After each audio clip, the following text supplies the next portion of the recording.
নমস্কার বন্ধুরা, পলিসি গাইডে আপনাদের স্বাগত। এখানে আপনারা বিভিন্ন পলিসি সম্বন্ধে একদম ডিটেলে সঠিক ইনফরমেশন পাবেন, যাতে আপনাদের একটা সঠিক ডিসিশন নিতে সুবিধা হয় এবং সেই মতো আপনারা আপনাদের টাকা ইনভেস্ট করতে পারেন। আজ আমরা কথা বলবো এসবিআইয়ের একটা মিউচুয়াল ফান্ড সম্বন্ধে, যেখানে আমরা জানবো আপনি কি করে 10,000, 20,000 বা 50,000 টাকার মতো একটা ছোট অ্যামাউন্ট ইনভেস্ট করে 5 কোটি টাকার মতো একটা মোটা ফান্ড জেনারেট করতে পারবেন। তাই ভিডিওটা স্কিপ না করে পুরোটা দেখুন এবং চ্যানেলটা সাবস্ক্রাইব করে দেবেন, কারণ আমি ইনফরমেটিভ ভিডিও আপনাদের জন্য নিয়ে এসে থাকি। আজ আমরা জানবো এসবিআই পিএসইউ ফান্ড সম্বন্ধে। সবার প্রথমে আমরা জানবো পিএসইউ মানে কি। পিএসইউ মানে হচ্ছে পাবলিক সেক্টর আন্ডারটেকিং। বন্ধুরা, আমরা সবাই জানি আমাদের সরকারি কোম্পানিগুলোর অবস্থা আর আগেকার মতো নেই, কারণ আমাদের গভর্নমেন্ট চেঞ্জ হওয়ার পর এই গভর্নমেন্ট কোম্পানিগুলোর অবস্থা খুব ভালো হয়েছে। তাই এই ফান্ডে টাকা রাখলে ভালো রিটার্ন পাওয়া যেতে পারে। PSU exist in all sector. আপনি সব সেক্টরে, পাওয়ার, টেলিকম, অয়েল, সব সেক্টরেই আপনি পিএসইউ কোম্পানি পেয়ে যাবেন। Lower risk due to government companies. যেহেতু এই কোম্পানিগুলো গভর্নমেন্টের ভালো স্টেক হোল্ডিং রয়েছে, তাই এখানে রিস্ক আপনার খুব লো। মোর সেফটি। এই কোম্পানিগুলো খুব সেফ, যেহেতু গভর্নমেন্ট কোম্পানি। তাই if government is good, higher return can be expected. যদি গভর্নমেন্ট ভালো থাকে, তাহলে আমরা এখান থেকে একটা ভালো রিটার্ন আশা করতে পারি। এবার আমরা জানবো আমরা কেন এই মিউচুয়াল ফান্ডে টাকা ইনভেস্ট করব। দেখুন বন্ধুরা, এই মিউচুয়াল ফান্ড অন্য যে কোনো গভর্নমেন্ট স্কিম থেকে 6 গুণ বেশি টাকা রিটার্ন দেবে। অন্য যে কোনো সেভিংস অ্যাকাউন্ট থেকে 8 গুণ বেশি টাকা আপনাকে রিটার্ন দেবে। 3 নম্বর, যে কোনো লার্জ ক্যাপ মিউচুয়াল ফান্ড থেকে 3 গুণ টাকা বেশি আপনাকে রিটার্ন দেবে। 4 নম্বর, যে কোনো এফডি থেকে 5 গুণ বেশি টাকা রিটার্ন দেবে। এবার আমরা জানবো মিউচুয়াল ফান্ড কেন। মিউচুয়াল ফান্ড অন্য যে কোনো ট্রেডিশনাল ইনভেস্টমেন্ট থেকে অনেক বেশি টাকা রিটার্ন দেয়।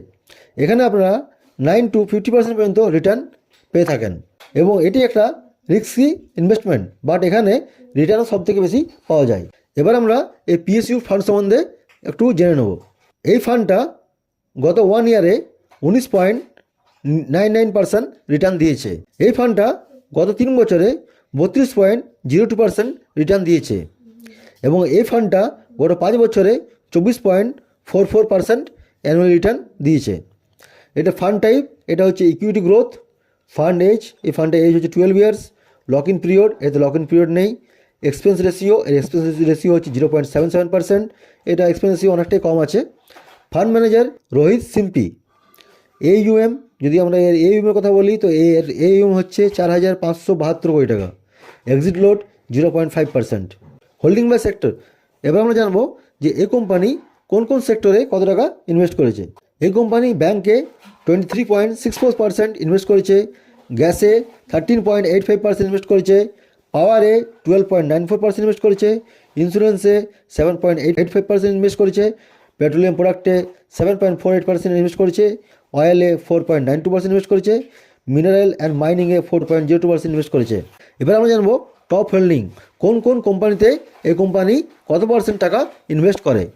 এই কোম্পানি স্টেট ব্যাঙ্ক অফ ইন্ডিয়াতে 14.91% ইনভেস্ট করে, গেলে 9.17% ইনভেস্ট করে, পাওয়ার গ্রিডে 8.97% ইনভেস্ট করে, BPCLে 6.2% ইনভেস্ট করে, ভারত ইলেকট্রনে 7.86% ইনভেস্ট করে, NTPCতে 3.97% ইনভেস্ট করে।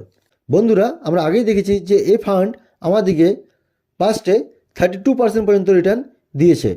তো আমরা এখানে আমাদের সুবিধার্থে বেশি না 26% রিটার্ন ফিউচারে আশা করতে পারি।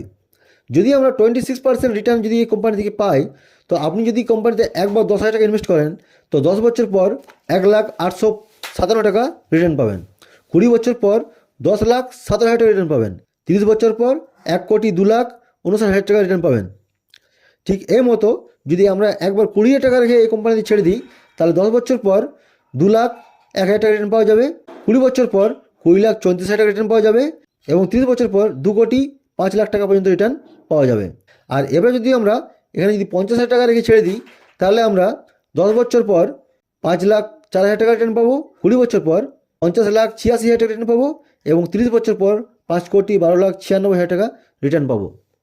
সো ফ্রেন্ডস, মিউচুয়াল ফান্ড একটা রিস্কি ইনভেস্টমেন্ট, কিন্তু বন্ধুগণ, আমাদেরকে যদি কম টাকা ইনভেস্ট করে একটা মোটা ফান্ড জেনারেট করতে হয়, তো একটু রিস্ক তো নিতেই হবে। আপনি মিউচুয়াল ফান্ডে শুধু আমার কথা শুনে ইনভেস্ট করবেন না, মিউচুয়াল ফান্ড যেহেতু একটা রিস্কি ইনভেস্টমেন্ট, আপনি ইনভেস্ট করার আগে আপনি নিজের তরফ থেকেও রিসার্চ করে নেবেন। ভিডিও দেখার জন্য আপনাদের অনেক অনেক ধন্যবাদ।